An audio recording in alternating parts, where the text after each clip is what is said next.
encontro de 5.000,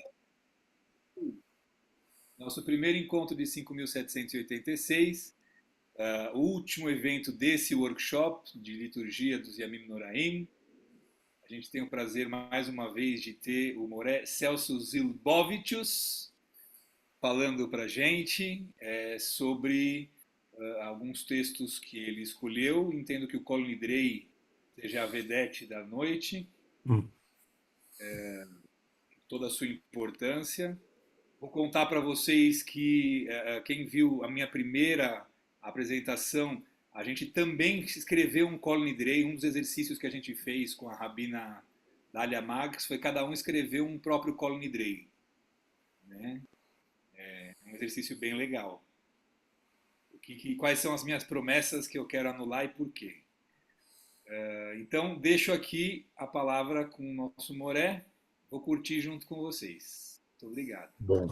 As brachot, Moré você faz, né?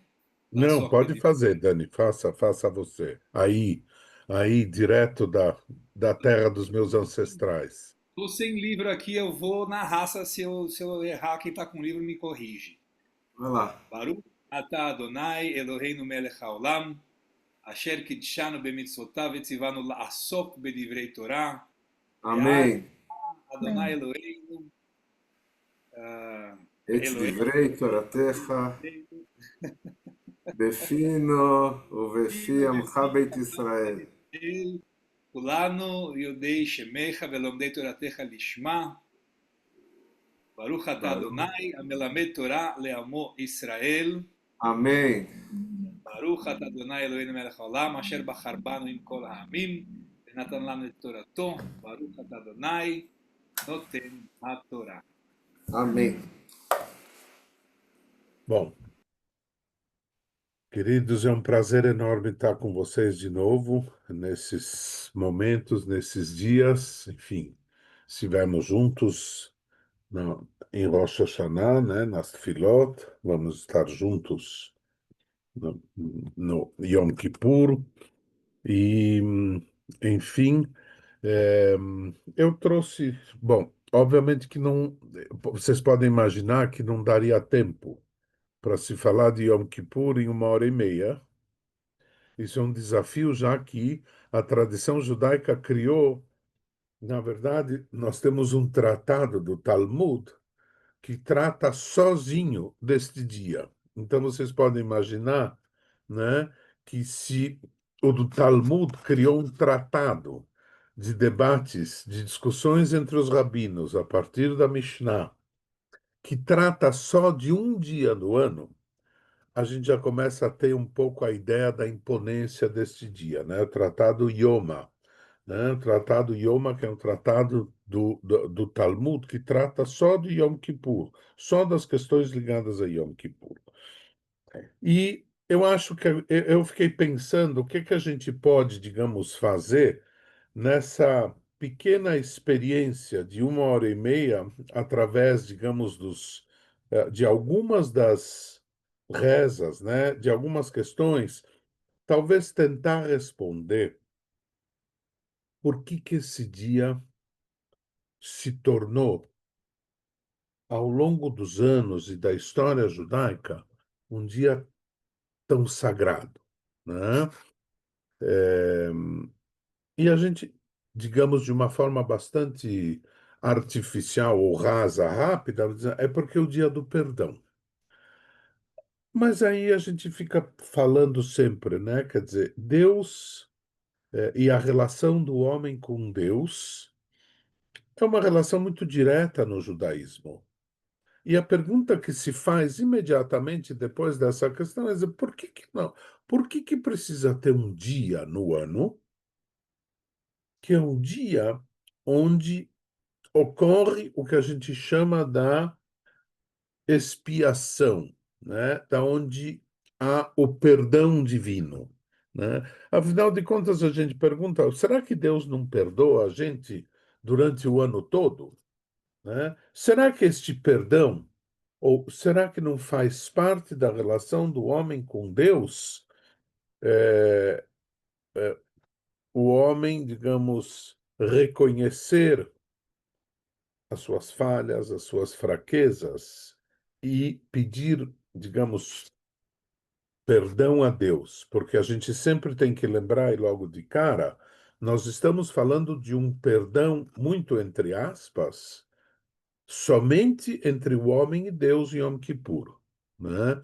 O perdão entre o homem e seu semelhante é feito entre o homem e seu semelhante, né? Quer dizer, talvez com a inspiração de Yom Kippur, a gente, de certa maneira, tem o costume de pedir perdão para as pessoas que a gente, de alguma maneira, maltratou. Mas o perdão que nós estamos falando do Yom Kippur, e mais do que isso, eu queria trazer para vocês sair um pouquinho da rota clássica, né? Quem me conhece sabe que às vezes a gente pode subverter um pouquinho essa essa noção desta coisa tão forte, né? Do perdão e pronto, né? E eu quero trazer para vocês uma outra concepção, um pouquinho diferente dessa noção, para que a gente possa, digamos, se aprofundar mais nesse dia tão imponente da nossa tradição, né? Tão sagrado, né? E acho que aí está talvez um dos segredos da história, né? Um dia muito especial, não para Deus, mas para o ser humano, né? Quer dizer, eu acho que se a gente conseguir, antes de entrar nas rezas, nas concepções que foram criadas em cima do Yom Kippur, né? E lembrando vocês que desde a Torá, a citação de Yom Kippur traz um determinado verbo que, para mim, é talvez uma das questões mais importantes e desafiadoras deste dia, né? Se vocês lembrarem como é a descrição, né, da Torá em relação a esse dia, né? Alguém lembra, Dani, que Vayom Hazeh, והניתם את נפשותיכם.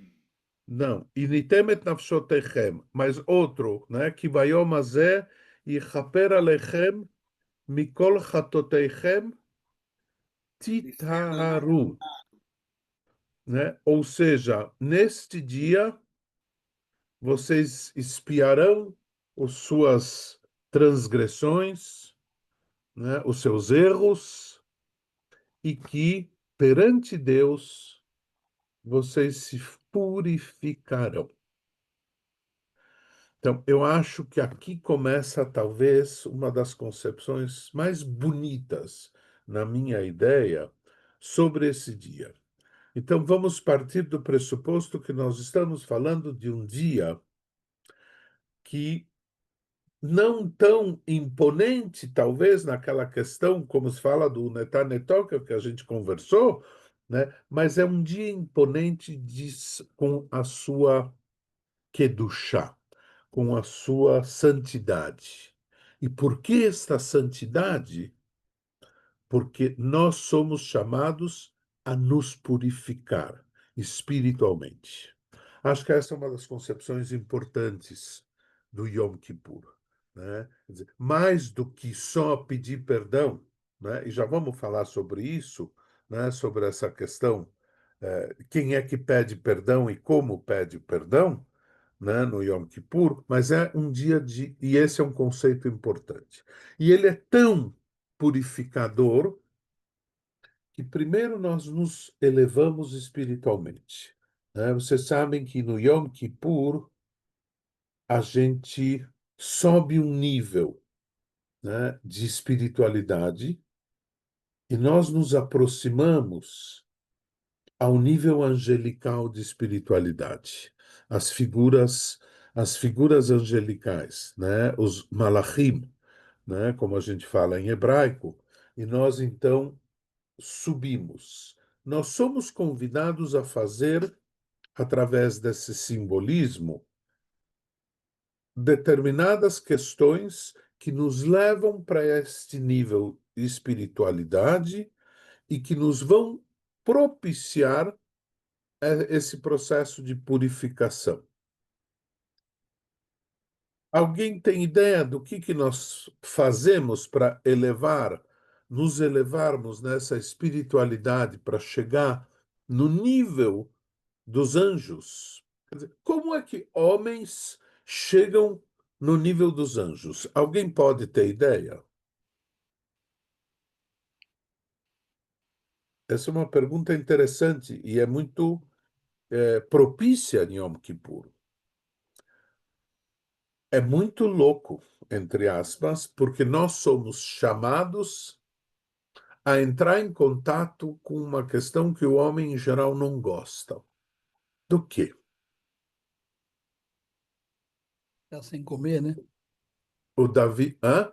Isso, sim, é um Morte. simbolismo. Oi? Morte. Morte, exatamente. Né? Nós somos chamados para entrar num exercício da finitude humana para podermos se elevar espiritualmente e chegar no nível dos anjos. Né? E aí vem alguns costumes. Primeiro, Paulo acabou de falar, né? A abstenção de comer e beber, né? Ou seja, nós somos convidados a desligar o botão biológico do ser humano e ficarmos 25 horas sem algo que é fundamental para o corpo humano, né? E mais ainda, relações sexuais que são extremamente humanas, né, nesse contexto, digamos, da vida terrena, né? E mais ainda somos convidados a vestir branco, né? Isso são costumes, gente, não são dinim, não são leis, né? Nós somos então até mesmo a vestimenta do Yom Kippur nos lembra o que nos lembra, já que o Davi falou que nos lembra a morte. A mortalha. A mortalha, o tahrir, né? O tahrir. E mais ainda, lembrando vocês que esta é a única noite que antes do anoitecer a gente fala uma brachá e tem mais um simbolismo relacionado à morte. Qual é? Alguém lembra? O que se faz na noite de Kol Nidrei que em outras noites a gente não faz e que tem a ver também com a morte? O É o talit. uso do talit. Muito bem, exatamente. O uso do talit. É a única noite que a gente usa talit. E tem a ver justamente com essa questão da morte, porque, segundo a tradição, digamos, ortodoxa, e hoje em dia os movimentos mais liberais, nós somos envoltos no talit na hora da nossa sepultura, na hora do nosso enterro.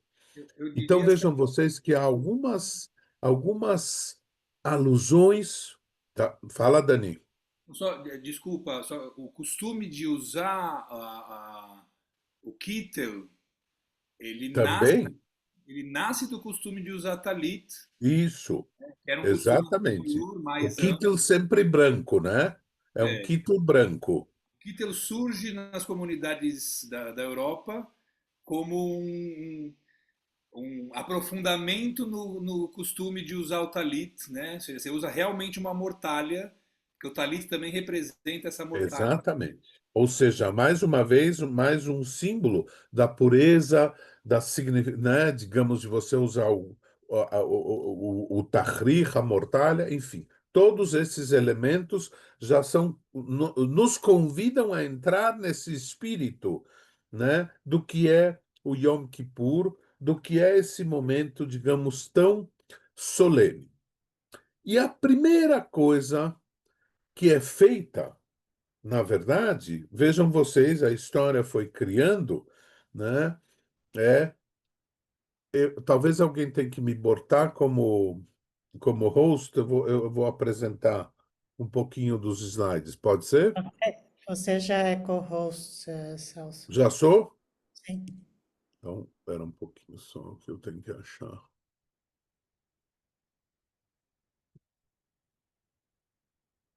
Dá para ver? Bom, então, na verdade, é assim.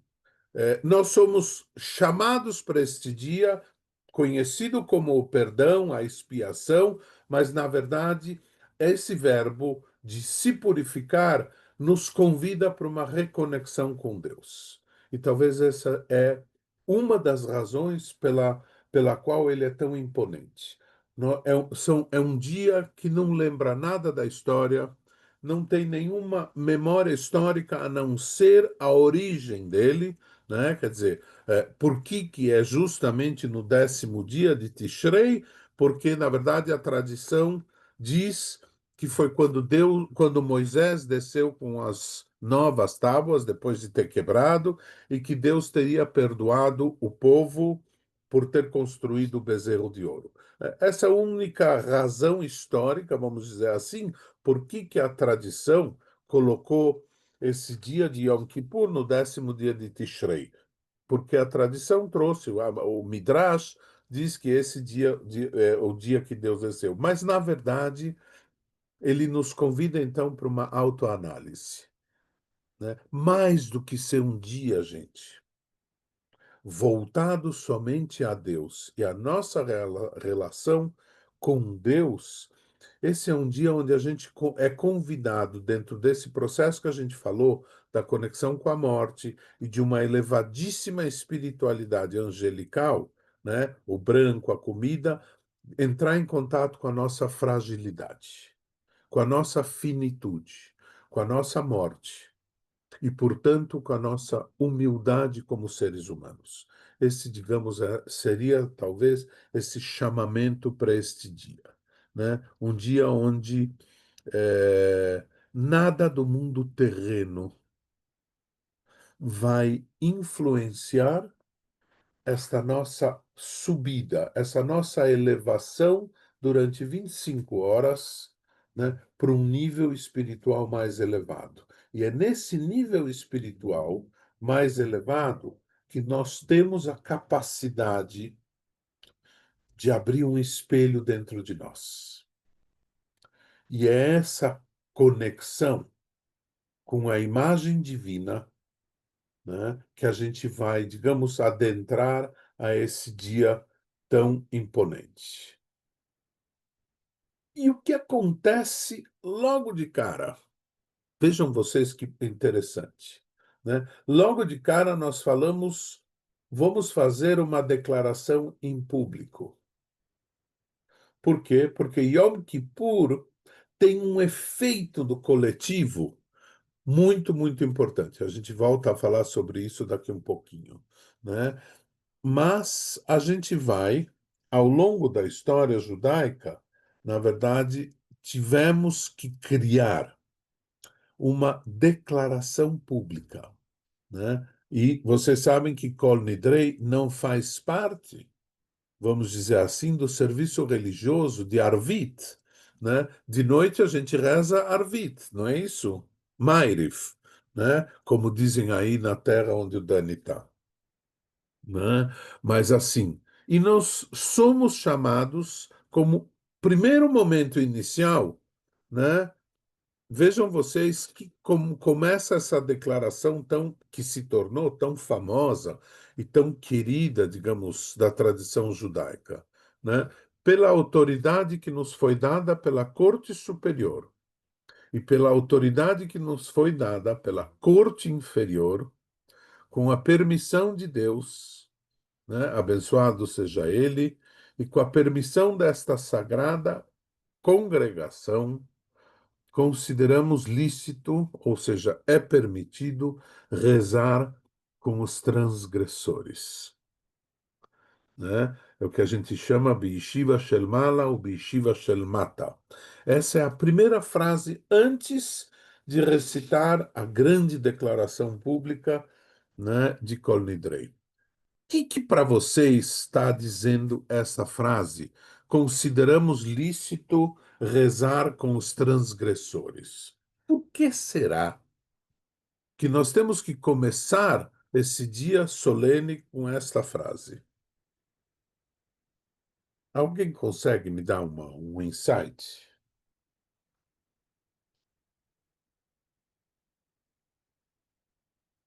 Uia, que silêncio. Silvia, que será? Boa noite a todos. Provoquei, né, Porque, Silvia?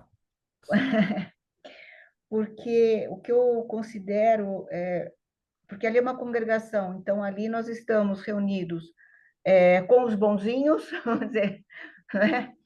Com os que cometeram delitos, tanto os bons como os ruins, como os transgressores. Então, quando tem uma transgressão, está perto do perdão. Então, todos serão perdoados mediante a sua consciência, né? Então, por isso que não pode excluí-los de uma comunidade, Uhum, no uhum. meu Muito entendimento. ótimo, ótimo. Paulo, Então, essa linha é muito boa, né? Estamos por puritanismo, algum radicalismo que possa existir. Eu sou puro, você é impuro, etc.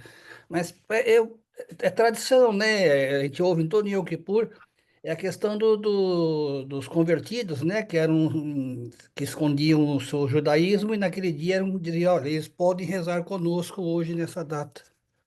exatamente. Isso é a razão histórica, você tem toda a razão. Essa é a origem histórica para essa frase. Mas se a gente puder fazer uma caminhada um pouco além disso, né? Acho que talvez vai no caminho um pouco da Sílvia, né? Quer dizer, consideramos lícito, né?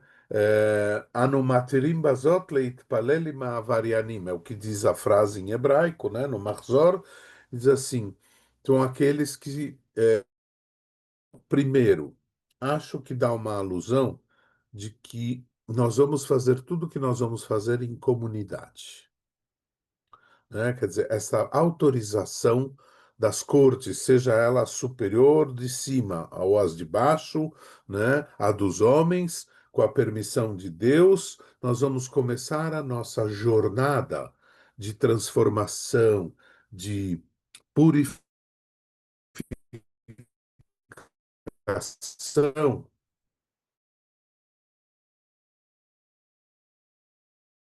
inclusive aqueles que porventura se desviaram do caminho. Claro, a gente sabia historicamente que isso veio a Inquisição e assim por diante.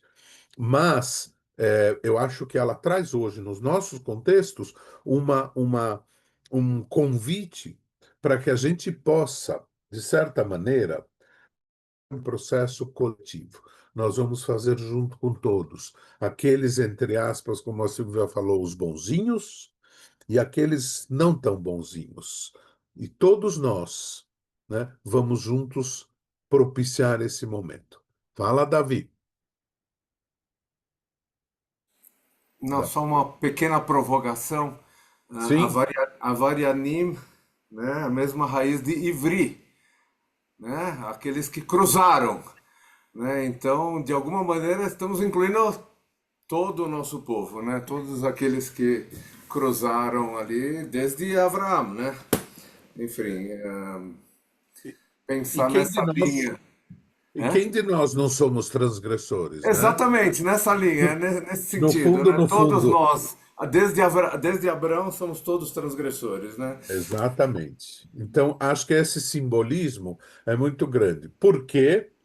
Porque logo em seguida, então, vem a famosa declaração oficial, né? Lembrando vocês que a primeira também se fala 3 vezes, né? Yeshiva Shelmala, pela autoridade da Corte Superior, também 3 vezes, e logo então vem esse Celso, texto. posso falar também, posso completar um pouquinho? É que eu não tenho mãozinha para levantar. Não tem, claro que pode, deve, Eu deve. acho que também, assim, tem muitos episódios em que os transgressores são postos à parte da sociedade, né?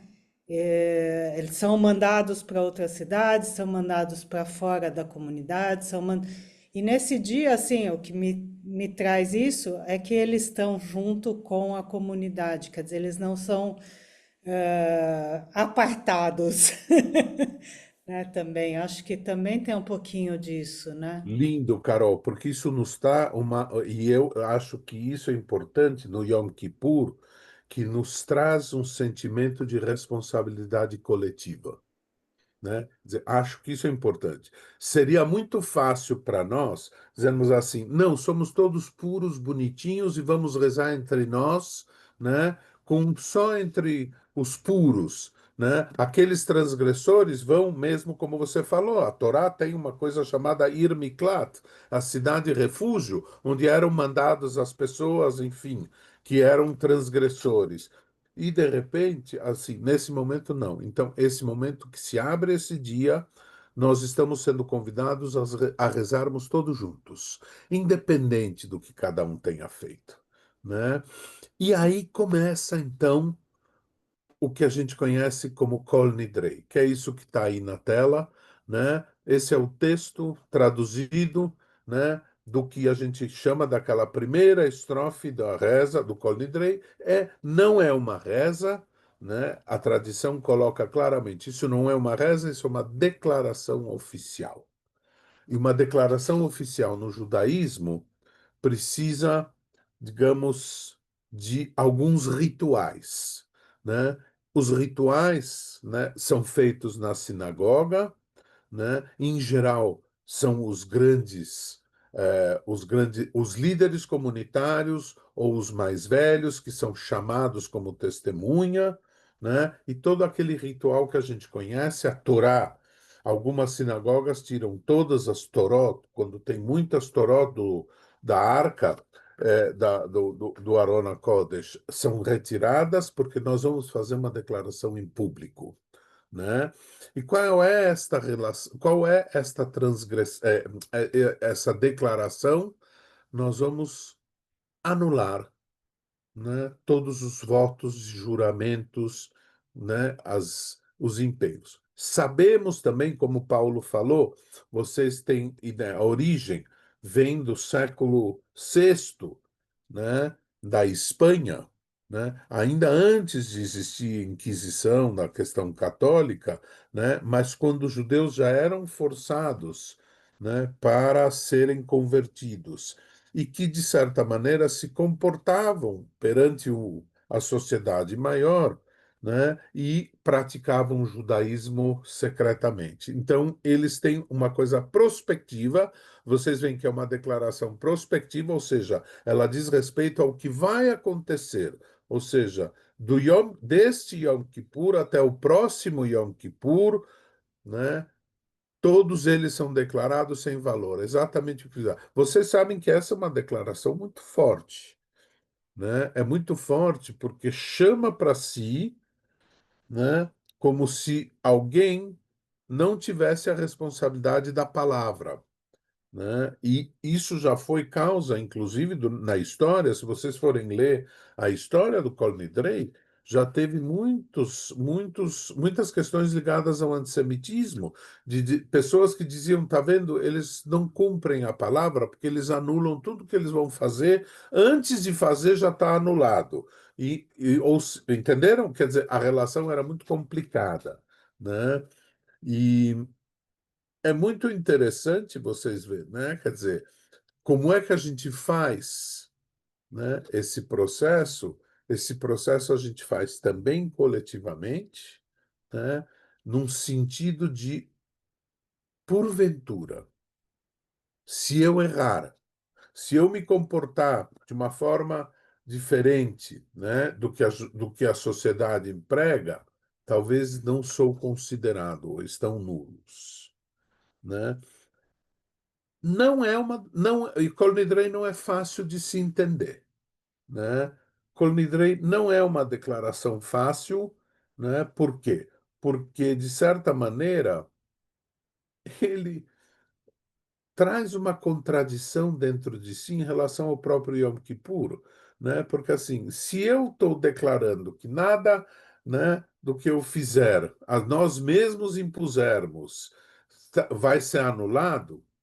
qual sentido tem de eu voltar para mim mesmo e lidar com estas transgressões, com estes processos, com as palavras que eu falar, com os votos, com os juramentos. O que é que vocês acham disso, gente? Essa é uma provocação histórica, né, que Colin Drey trouxe para nós. O que é que vocês acham?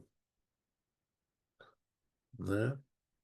Para que eu vou me passar 25 horas pela frente, né? Quando eu falo isso, eu tenho 25 horas pela frente, sem comer, sem beber, rezando, pedindo perdão, reconhecendo minhas falhas, se tudo está anulado daqui para frente.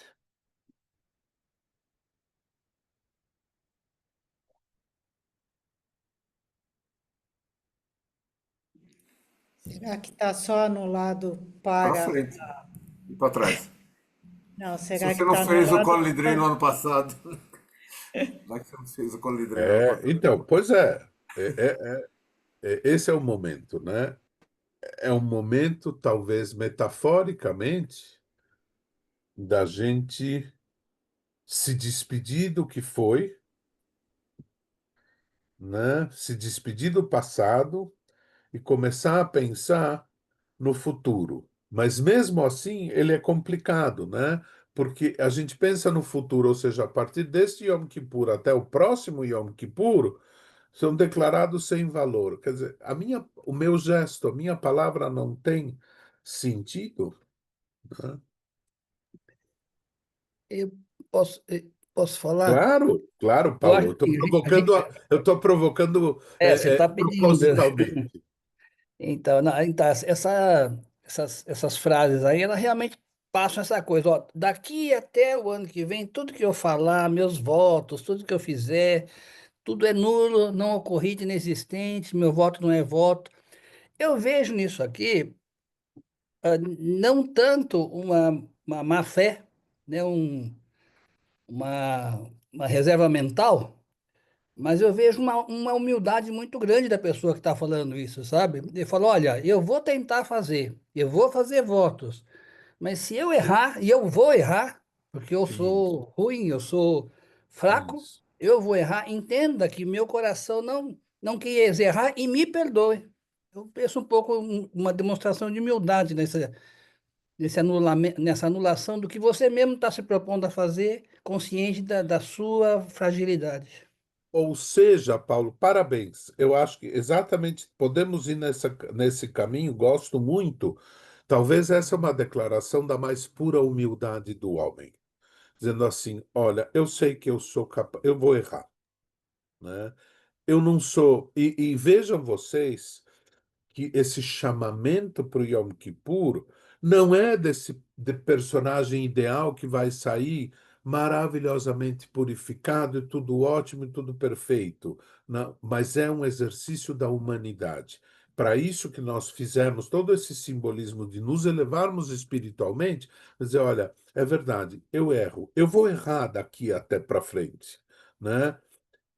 Eu vou tentar que isso não tenha tanto valor, né? É, publicamente, isso é muito importante na comunidade, né? Essa declaração, ela tem peso, de certa maneira, né, coletivamente. Sempre teve. A palavra é muito importante no judaísmo, né? A palavra dada, a palavra... E isso, né, vejam vocês, e aí o Paulo tem razão com a sua ideia de que esse processo traz solenemente uma declaração de humildade, né? E vocês sabem que a tradição, aqui nós temos Davi e Dani, dois Hazanim, né? Na tradição Ashkenazi, principalmente, essa declaração é falada 3 vezes em tons diferentes. A gente começa baixinho, ou seja, o suficiente para as pessoas escutarem. A segunda, um tom um pouco mais elevado, um volume um pouco mais elevado, né? A tradição dizia que é como se a gente fosse humildemente pedir e dizer, assim, com um pouquinho de vergonha. A segunda, um pouco melhor, e a terceira, a gente fala mais alto, como a gente já estivesse entrando num espaço mais harmonioso de energia para poder falar mais alta essa declaração, né? Não é assim, Davi? São três volumes diferentes, né?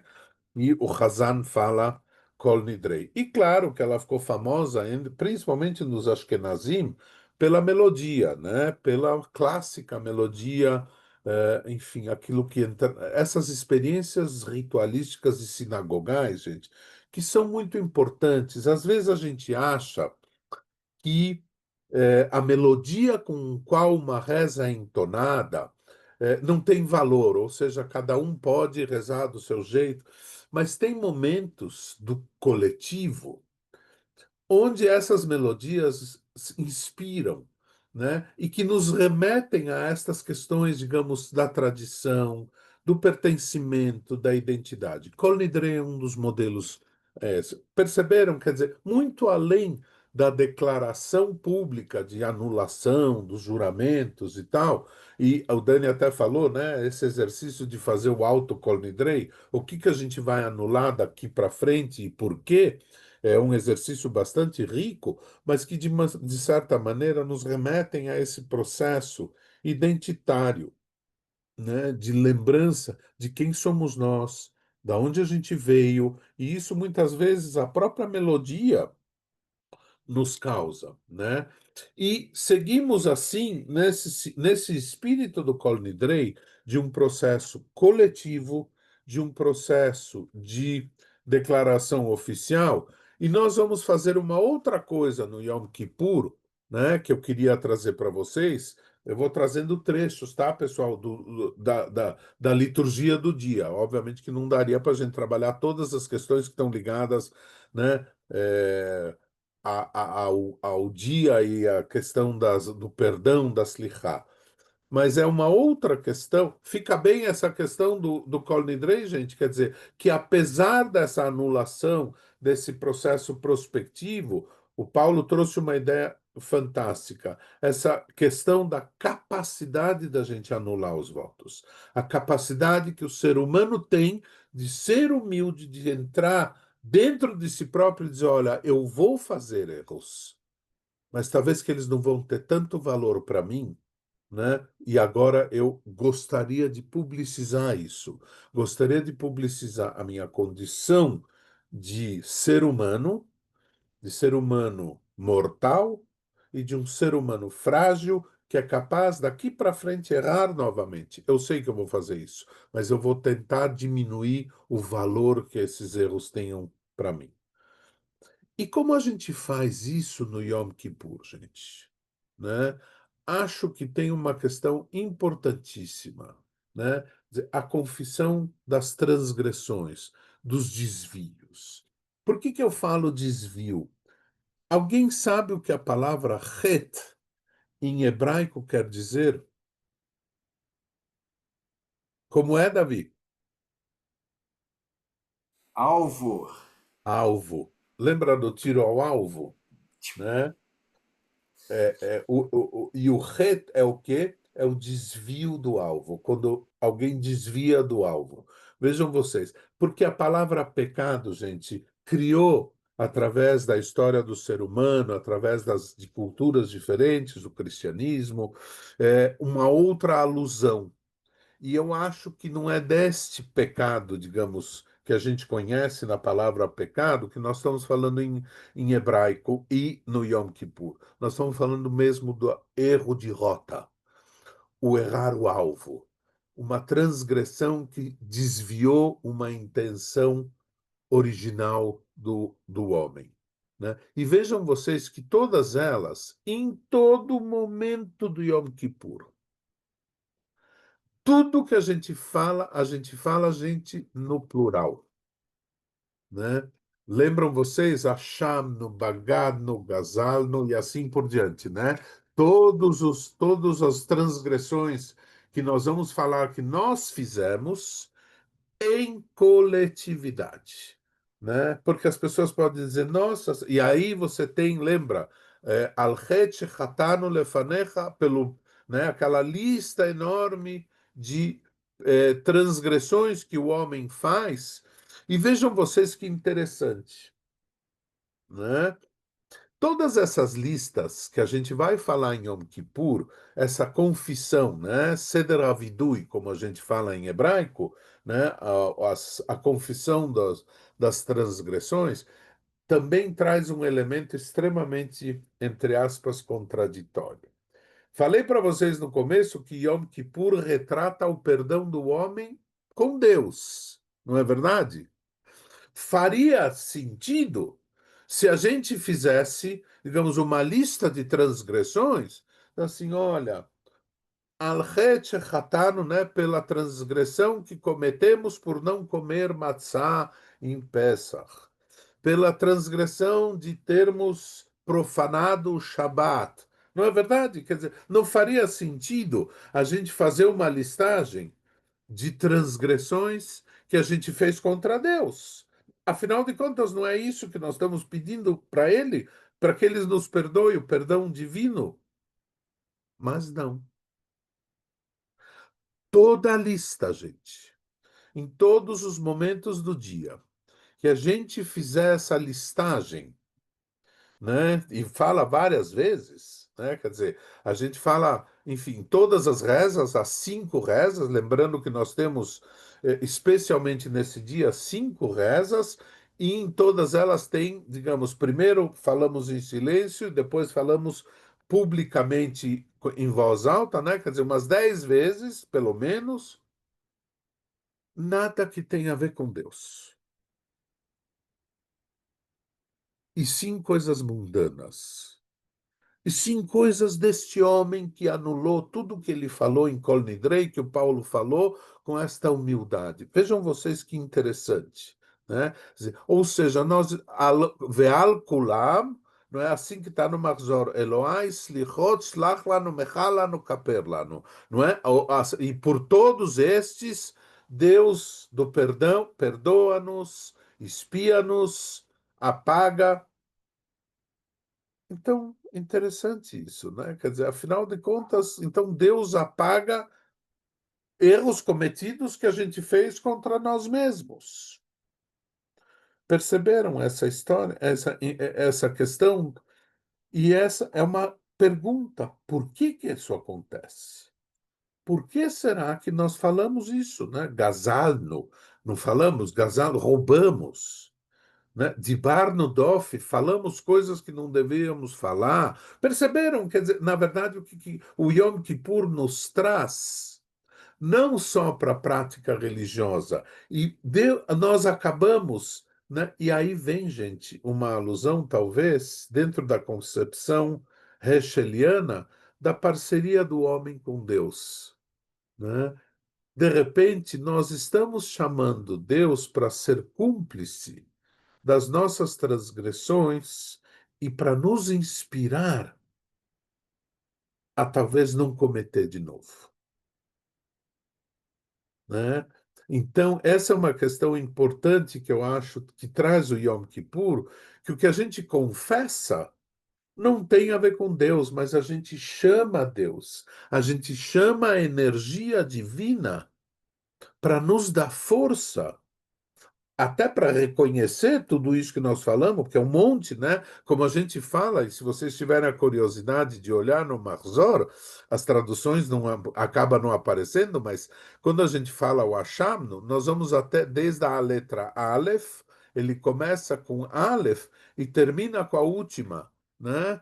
Titano, né? Ou seja, a gente vai me Aleph ad Tav, como a gente fala, de A a Z seria em português, né? Então a gente fala todas as transgressões em todas as possíveis letras do alfabeto, né? Isso são os paitanim, os poetas que escreveram as rezas, que criaram essas obras de arte lindas. E mesmo quando a gente fala toda a lista grande, né? A gente vai pelo alfabeto preenchendo tudo que tem a ver com o mundo terreno, mundo mundano. A gente fala, né, pela transgressão, o bemachal, na comida, enfim, lashon hara, com a fofoca, enfim, tudo que a gente possa imaginar do homem com o homem, do homem em sociedade, a gente pede o perdão divino. Mas a gente falou antes, não é? Não é para isso a gente teria que pedir, eu tenho que pedir perdão para Carol, para o Davi, para, enfim, porque a gente comete entre nós, né? E vejam vocês, essa é uma primeira questão importante do Yom Kippur, né? É essa noção de que como vocês veem isso, né? Eu diria para vocês que a tradição do Yom Kippur traz é mais fácil para o homem entrar em contato com as transgressões mundanas, né? Mas que, na verdade, de certa maneira, ele está pedindo a ajuda divina nesse processo de purificação e de transformação, para que ele possa talvez evitar acertar o alvo, como a gente falou, né? Que não deixe mais de ser um desvio. O que vocês acham? Algum outro insight que vem para vocês?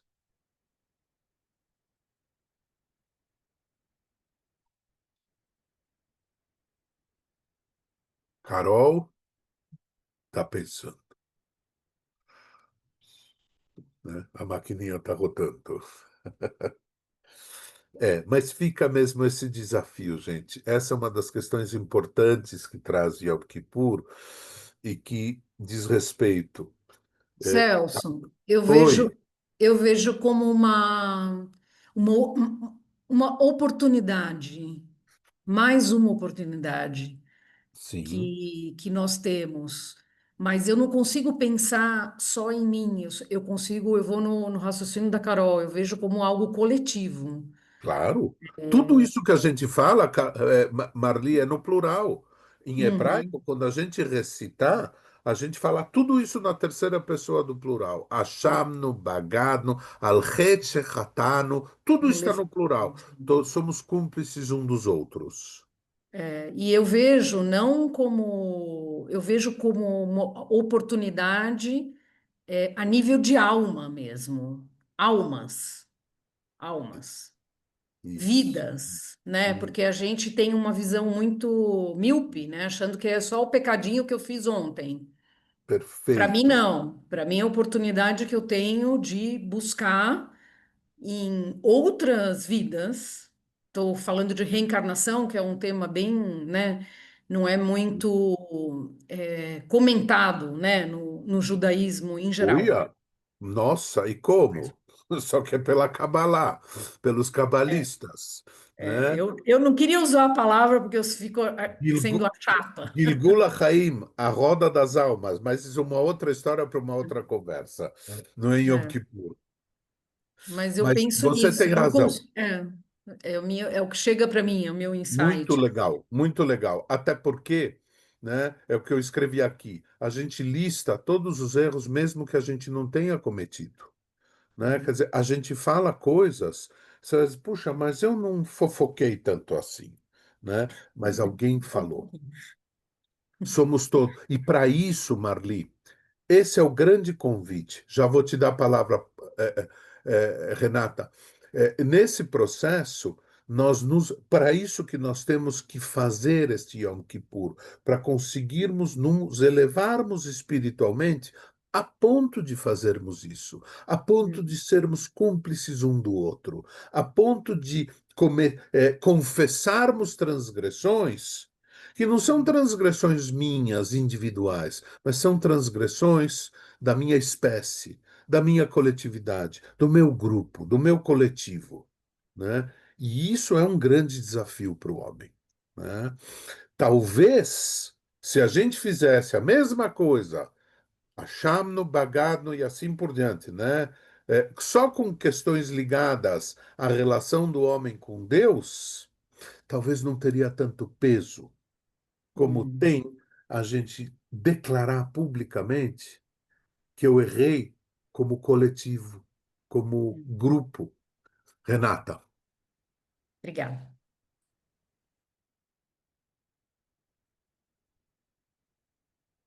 oi. Oi, Não, oi. agora. Então, eu estava pensando que todas essas transgressões, elas revelam e são um caminho de conhecimento da essência do ser humano. A gente toma consciência da nossa humanidade e a gente precisa da parceria de Deus, porque, afinal de contas, Ele nos criou e ninguém melhor do que Ele para nos levar a revelar essa essência do ser. Perfeito. Estou É lindo pensando, esse teu insight, Renata, porque até e veja vocês como mais uma contradição, entre aspas, desse dia tão fundamental na nossa vida judaica. Você falou, nós somos chamados para, com inspiração divina, para nos sentirmos seres humanos, com todas as nossas fraquezas e todas as nossas transações, mas ao mesmo tempo a tradição diz que nós vamos nos elevar para o nível angelical. Perceberam isso? Quer dizer, nós temos que nos elevar espiritualmente de um lado para poder conectarmos com a nossa essência humana e com a nossa capacidade de transgredir como seres humanos, né? E essa é a magia de Yom Kippur, uma delas, né? A magia do Yom Kippur, e por isso que eu perguntei para vocês, será que a gente não podia fazer isso diariamente? Deus perdoa, sim, Deus está lá. Não, nós precisamos ter esse ritual que com todas as suas contradições nos leva é um dia de ser humano, do ser verbo, né? Do ser humano. É um verbo onde um dia que nós somos humanos, mesmo sem comer, mesmo sem beber, mesmo sem manter relações sexuais, mesmo usando sapatos, né, confortáveis, porque antigamente usar couro era sinal de conforto. Hoje a gente usa tênis que é mais confortável ainda do que. Mas enfim, antigamente a minha família, por exemplo, meus antepassados e meus tios tal, e eu aprendi, inclusive, quando eu liderava as rezas no Rio Grande do Sul, eu rezava descalço. A gente nunca rezou nem com tênis nem nada, a gente sempre rezou descalço. No máximo com chinelo. Enfim, mas eram costumes. Mas mesmo é essa questão, né? Quer dizer, tudo isso, ser humano. Silvia, Oi, eu justamente estava pensando nisso. Então, por que que tem uma data especial, um momento especial? Por que que a gente não dedica um pouquinho cada dia para o nosso Yom Kippur, o nosso? Então, ter a consciência do que eu transgredi, eu prejuguei, ah, fiz uma transgressão nesse sentido para com o outro e não pedir perdão para a gente mesmo. Puxa, ter a consciência do que a gente fez. Então, para mim, Yom Kippur não é só uma data, é todo dia a gente ter essa responsabilidade das nossas ações, dos nossos pensamentos, não precisa nem falar, mas os uhum, nossos uhum, pensamentos, para uhum, depois uhum. exteriorizar.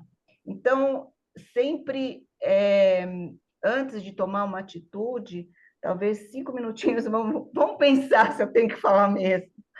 Será que eu não posso ter esse momento de Yom Kippurzinho, vamos dizer assim, É, com a isso, gente mesmo? e Para a não gente precisar. elevar, para a gente se tornar um ser humano melhor. E não precisar necessariamente ficar 25 horas sem comer, sem Exato. beber, enfim, tudo isso que é mundano para nós. Mas veja vocês que, ao mesmo tempo, a tradição, Silvia, nos deu essa oportunidade, né? Sim, Dizer, olha, sim, você é muito mais humano do que um ser humano biológico que precisa da comida, da bebida, né? Mas para isso você precisa compenetrar com humildade e ser honesto consigo mesmo. E comigo. mais ainda, falar Sim, publicamente no plural, se sim, corresponsabilizar pelos outros, né? sim. Faz É, sentido isso, faz. Paulo?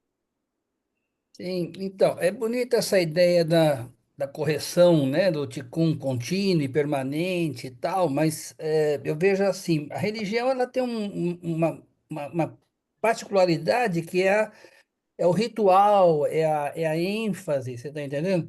E eu penso assim, essa visão, eu vou levantar e vou me corrigir, eu vou levantar e vou me analisar, olha como você está fazendo, você virou o próprio Deus que te perdoa. E Yom Kippur é o seguinte, olha, você pode se arrepender, você pode fazer tzedakah, você pode fazer o bem, mas você ainda é muito fraco, você ainda depende de alguém acima de você para te mostrar ou te inspirar. Percebe, Silvia? Então essa visão assim de eu acordo e eu faço é muito assim, eu acho uma coisa que perde muito da religião, vira Ou muito utópica, né, Paulo? Talvez. Até e, utópica. Mas assim, chega a ser.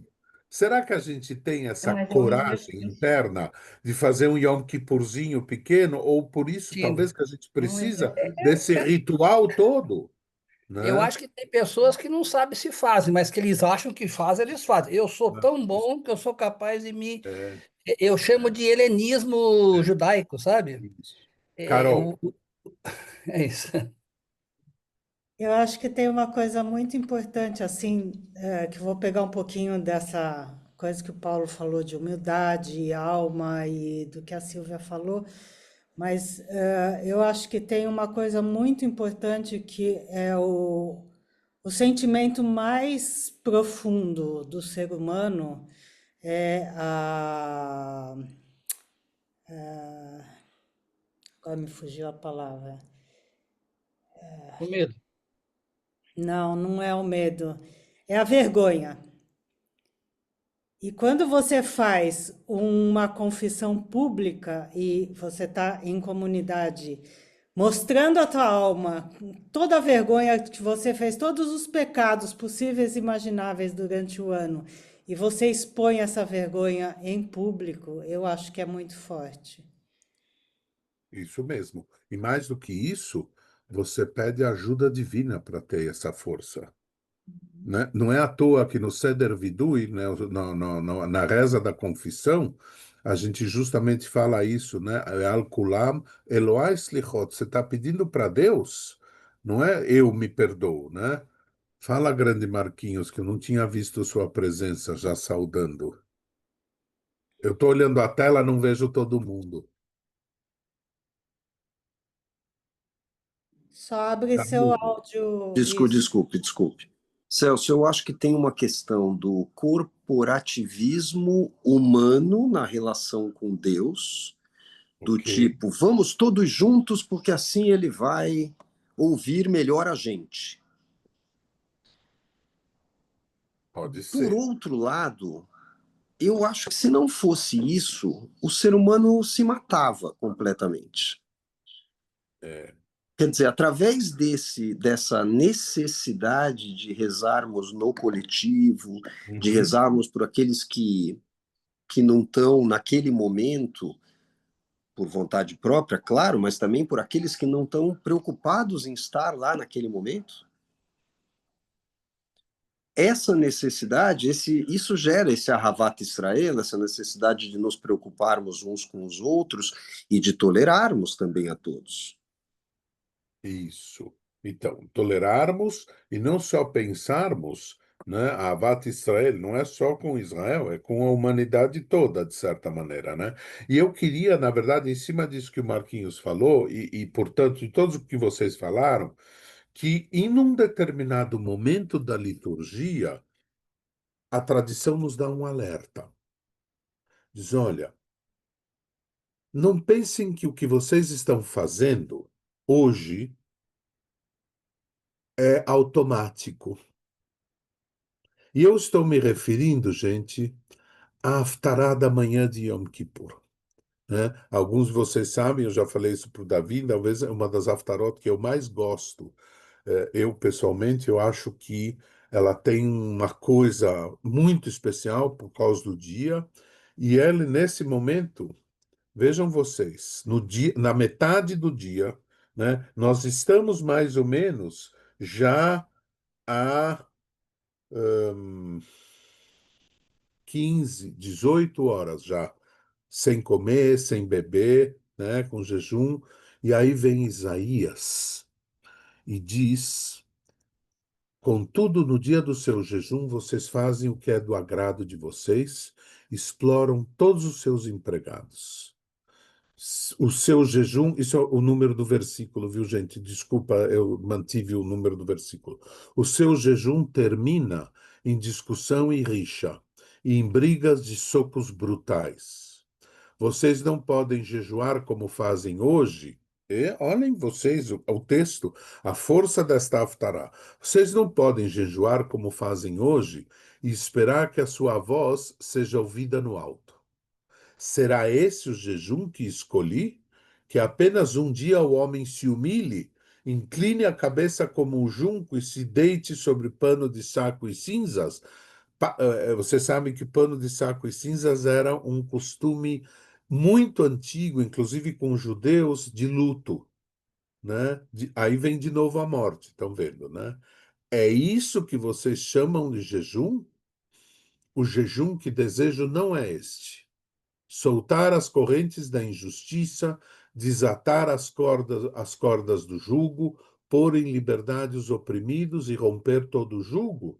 Não é partilhar a sua comida com o faminto, abrigar o pobre desamparado, vestir o nu que você encontrou e não recusar ajuda ao próximo? Vejam vocês, às vezes a gente nunca se pega para ler a Haftará e ver o que ela está dizendo. E vejam vocês a força que tem essa Haftará depois de 18 horas de jejum, né? Então a luz irromperá com a alvorada, né? Prontamente surgirá a sua cura, né? A glória do Senhor estará na sua retaguarda. Então você clamará ao Senhor e ele responderá. Você gritará por socorro e ele te dirá. Como é que a gente fala isso em hebraico? Inene. Inene, aqui estou. Vejam vocês que coisa espetacular. Então ele está dizendo o seguinte: não basta. E isso que o Marquinhos falou, né? Quer dizer, não adianta, né? A gente faz pelos outros e temos que pensar nos outros. E olha o que ele está chamando. O jejum tem valor quando você for gente. Quando você parar de fazer. Não adianta vir jejuar e sair na rua e ser um bicho antissocial, né? Que não pensa no próximo, que não pensa, né, nesse mundo que você vive. Então vejam vocês que, de repente, a tradição litúrgica e a leitura da Haftará nesse momento nos traz um alerta, né, geral, dizendo: olha, daqui a pouco o dia vai acabar. Será que é isso que você quer de mim? Será que é esse perdão que você está falando tantas vezes? Se você não é gente, se você não pensa nos outros, se não faz justiça, a justiça social que os profetas tanto ensinavam, né? Então vejam que a beleza desse processo, dessa navegação por Yom Kippur, ele traz esse alerta, ele diz assim: olha, mas não adianta você, entre aspas, bancar bonzinho, né? E ser angelical, vestir branco, né? Não é esse jejum que eu quero, né? O jejum que desejo não é este, né? É soltar as correntes da injustiça. Eu acho que isso é um grande alerta. Então, a gente fala, né, na verdade, que Yom Kippur é um dia sagrado da relação do homem com Deus. Não é, não é só. A gente vai se inspirar na relação com Deus nesse dia. A gente vai se inspirar em pedir o perdão divino. E o perdão divino não é um perdão qualquer que diz: olha, tá bom, tá zerado, pronto, começa de novo. Não, é um perdão divino que inspira o ser humano a ser diferente. Esse talvez é um dos grandes desafios do Yom Kippur. É a gente se transformar desde o Kol Nidrei até Neilá, em 25 horas de um prazo que nos é dado para nos transformarmos, mesmo com toda a vulnerabilidade humana, mesmo com a humildade, né? Dizendo assim: eu sou capaz de fazer um jejum diferente, e um jejum que de fato será aceito por esse meu parceiro, né, de criação. Por quê? Porque a gente pensa em Tikkun Olam, porque a gente pensa nesse sentido muito mais do que eu zerar, estou purificado. Vejam vocês que eu falei para vocês no comecinho, né? Lifnei Adonai titaharu. Perante Deus vocês se purificarão. Agora pode ser que talvez comece a fazer um novo sentido para nós. O que de fato significa nos purificarmos perante Deus? Tem a ver com aqui e não lá em cima. Lembram que no Hillel, no Alel, gente, a gente uma hora fala, né? Shamaim, Shamaim la Adonai ve'aretz natan livnei Adam. O céu é o céu. O negócio do homem é aqui na terra, né? Não são os mortos que vão fazer, somos nós. Vejam vocês que interessante. Então, toda esta travessia de 25 horas, que nós entramos em contato com a morte, que nós entramos em contato com um nível de espiritualidade angelical, nos serve não só para refazermos uma conexão com o divino, é renovarmos a nossa condição de seres humanos um pouco melhores. Faz sentido isso para vocês, gente?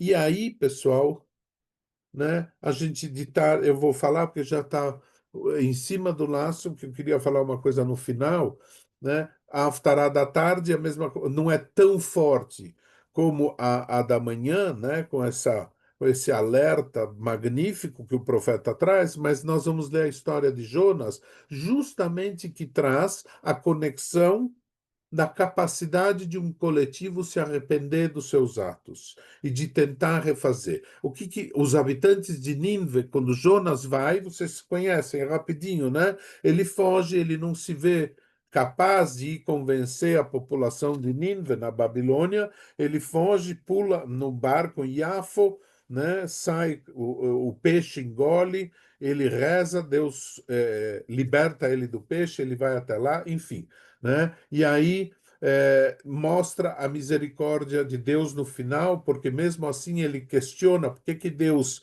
perdoou eles, enfim, só porque eles se arrependeram, né? Enfim, tem todo um diálogo entre Jonas e Deus, né? Mas vejam vocês que vai mexer com toda essa questão da justiça divina, justiça humana, do erro e da capacidade das pessoas reverterem, voltarem atrás, reconhecerem como é a população de Nínive faz, né? Essa é a história de Jonas. E nós caminhamos, gente, para um momento importantíssimo da nossa jornada, né?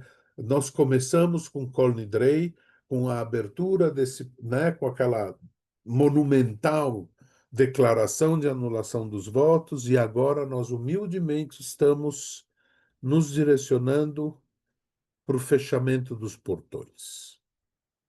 E talvez o fechamento dos portões, né? Neilá, como vocês sabem, Neilá significa trancar, fechar, né? Linol é trancar, né? E a última chance, então, antes dos portões se fecharem. Claro que algumas tradições nos remetem ao fechamento dos portões justamente do templo sagrado, né?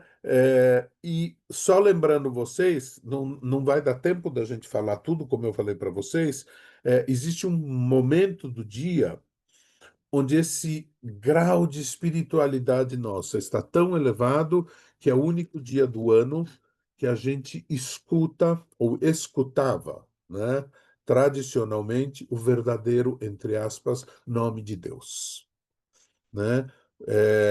Existe um momento do Musaf que não existe em nenhum outro momento do ano, que a gente descreve as ações que o sumo sacerdote fazia para entrar no sagrado dos sagrados, o Kodesh HaKadoshim, para espiar os pecados do povo, e saía e pronunciava o nome de Deus, né? O tetragrama. Yud Hei Vav Hei, que a gente não sabe como se pronuncia, a tradição perdeu esse som, justamente com o desafio da gente ir buscar cada vez mais dentro da gente essa capacidade de ouvir o verdadeiro som divino. Mas, e aí nos direcionamos então para o final, digamos, desse processo todo, dessa jornada espiritual que é Neilá, né? E Neilá, de repente, digamos, mais uma vez a imponência do dia se pondo, o dia está esvaindo e talvez não tenha dado tempo de fazer tudo que o ser humano precisaria fazer para se reconectar com Deus e consigo próprio. Para, digamos, mudar a rota, acertar o alvo, né? E, na verdade, Neilá, ela é cheia de poemas. Esse é um deles que eu trouxe para vocês, El Nora Alilá. Esse é um poema muito, digamos, adorado pelos judeus sefaradim, né? É, tem melodias muito bonitas de El Nora Alilá. Então vocês veem que, na verdade, nós estamos pedindo o tempo todo já em Neilá para que Deus nos inspire, para que Deus nos dê mais uma chance, a chance final. A Neilá é uma reza que não existe no resto do ano, é a quinta reza do dia, né? Nós começamos com Arvit, Shacharit, Musaf, Mincha, com Jonas, e terminamos então com Neilá. Né? Então, para vocês terem uma ideia, né? Deus de ações sublimes, Deus de ações El Nor Alilá, encontra perdão para nós nesta hora da Neilá, né? O povo a quem julgam pequeno em número clamam a ti, e assim por diante, né? Em geral, os costumes se modificam de comunidades para comunidades. Algumas comunidades têm pessoas que rezam o tempo todo Neilá de pé, e Arona Kodesh, a arca fica aberta o tempo todo, justamente a alusão dos portões se fechando e a metáfora da arca sagrada aberta, né? E caminhamos então para o final do dia, pedindo então, né? Essa é uma das frases principais da reza de Neilá, Ptach lanu shar be'et neilat shar kipanayom. Abra-nos o portão no momento do fechamento do portão, pois o dia se vai, né? Então, nesse momento, nossa emoção, digamos, esse processo, a alma humana está percebendo que ela está tendo que voltar daqui um pouquinho, daqui a alguns poucos minutos, ela vai voltar para o seu mundo terreno, né? Daquela elevação espiritual, e talvez é um momento que a gente pede a Deus para que nos inspire a sermos pessoas melhores, né? E é nesse momento que, de acordo com a tradição dos Yamim Noraim, vocês sabem que a gente, até a reza de Neilá, quando a gente fala no final da grande oração, ou mesmo no Avinu Malkeino, a gente pede a Deus para que nos inscreva, Kotveino. A gente pede para que Deus nos inscreva no livro da vida, não é? No final da grande oração, Besefer Chaim, né? No livro do sustento, da vida, das boas ações, né? A gente pede. Nem lá a gente muda o texto, né? A gente usa um outro verbo e aí a gente fala então vechotmeinu, sela-nos, carimba-nos para um ano, e escreve-nos, porque, segundo a tradição, é nesse momento, né, que os destinos estão sendo selados depois de todo o processo, digamos, desde o começo do mês de Elul, né, com Slichot, né, com o toque do shofar, acordando a alma humana todos os dias, já no seu apogeu do julgamento em Rosh Hashanah, né, é que nesse momento, então, nesse momento de fechamento desta aventura, entre aspas, espiritual do ser humano, esta jornada de espiritualidade onde ele é levado a se encontrar com si próprio, com a inspiração divina, né? E o que eu acho que é esse o momento que a gente está falando do fechamento, é a oportunidade de que o homem ainda tem, né, de se renovar, de se purificar, não mais só perante Deus, mas perante ele e seu semelhante, perante essa capacidade que o homem tem de viver em comunidade, de viver no coletivo e sempre renovar a sua aliança, o seu pacto com o divino, não para ser um ser humano melhor para com o divino, ser um ser humano melhor na criação, na parceria com o divino nesse sentido, né? Então, né, o que a gente faz no final, vocês sabem disso, né? A profissão de fé final, quando o dia está se acabando, terminamos o Yom Kippur, a gente renova o quê? Renova o pacto principalmente monoteísta. Então, por isso pronunciamos as 7 vezes Adonai é Deus, Adonai Hu Elohim, é uma afirmação de que esta transformação que eu fiz durante essas 25 horas teve a chancela, teve o, o compromisso, a parceria, a cumplicidade de Deus para com os homens, né? Shema Israel, aí, né? Escuta Israel o eterno, e aí sim tocamos o shofar como sinal de libertação. Na verdade, este shofar, né? Esta tkiá, digamos, feita diferente de Rosh Hashanah, onde a alma é chamada nesse processo da introspecção, aqui é o shofar da libertação. É o shofar que a gente conclama a certeza que a gente teve de que ele aceitou esse nosso processo. Ele aceitou o nosso processo de nos revermos como seres humanos, como criaturas criadas por Deus, capazes de errar, de confessarmos em público e coletivamente as nossas transgressões e terminamos ainda, né, com a frase mais simbólica de esperança do povo judeu, né? Leshana Abba Yerushalayim, no próximo ano em Jerusalém.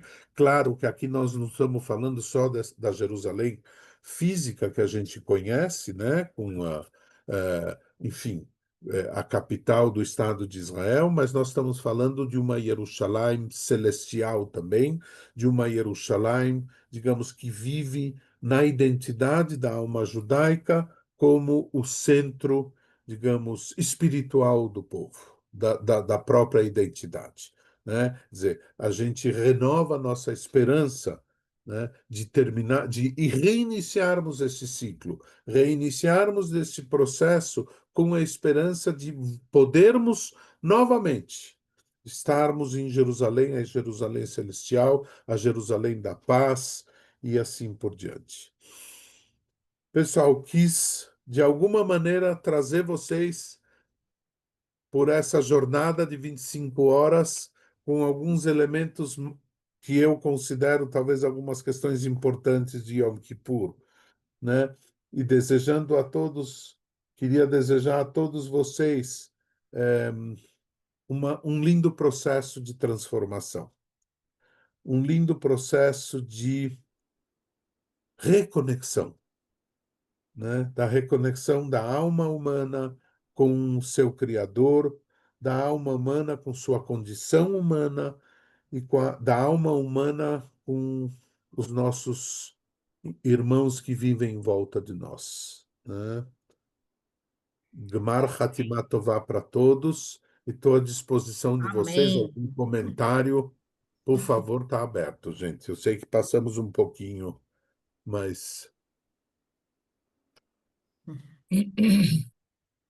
Eu queria te agradecer muito, Celso, porque foi maravilhoso esse fechamento assim, foi bem, bem legal. A gente acha que vai chegar em Yom Kippur diferentemente esse ano. Muito obrigada. Eu que agradeço a oportunidade de vocês, gente. Para mim é sempre um prazer estar com vocês e, enfim, trazer um pouco das ideias para vocês. Uhum. Um ótimo jejum a todos, que seja um jejum de fato transformador, um jejum que a gente possa dignificar a alma humana, né? Saber que a gente pode ser um pouco mais do que meras comedores e bebedores, né? Parabéns, Somos Celso. melhor do que isso. Parabéns. Obrigado, Obrigado, Celso. Celso. Obrigado. Obrigado, gente. Obrigada. Até quarta à noite. Davi, ótimos serviços. Para todos Mar nós, Hatimatová, para que todos seja nós, Dani inspirado também, e A inspirador. todos. Marquinhos aí em Fortaleza, beijos para também. vocês. Que seja lindo o serviço e que todos vocês passem bem. Saúde Amém. e paz, gente, principalmente. Amém. Amém. Shana Tová, Hatimá Tová. Mar Beijo Hatimatová para todos, todos. até quarta-feira. E obrigada, Dani, por juntar todo mundo e fazer todo esse trabalho lindo. Lembrando que dia 10 temos depois, já depois de Yom Kippur, temos Kabbalat Shabbat, Nefesh especial de Sukkot, e no dia 14 temos o nosso Iskor de Shmini Atzeret, seguido de Simchat Torah. Tudo isso logo depois de Yom Kippur, uma semana depois de Yom Kippur. Coloquem na agenda, não esqueçam. Beijo para todos. Amém. Boa noite. Boa Boa noite a noite. todos. Boa Fatima noite. Muito Tová, obrigado. Fatima Tová. Tchau, Dani. Tchau, Dani. Obrigado, Dani. Tchau, Fatima Tová.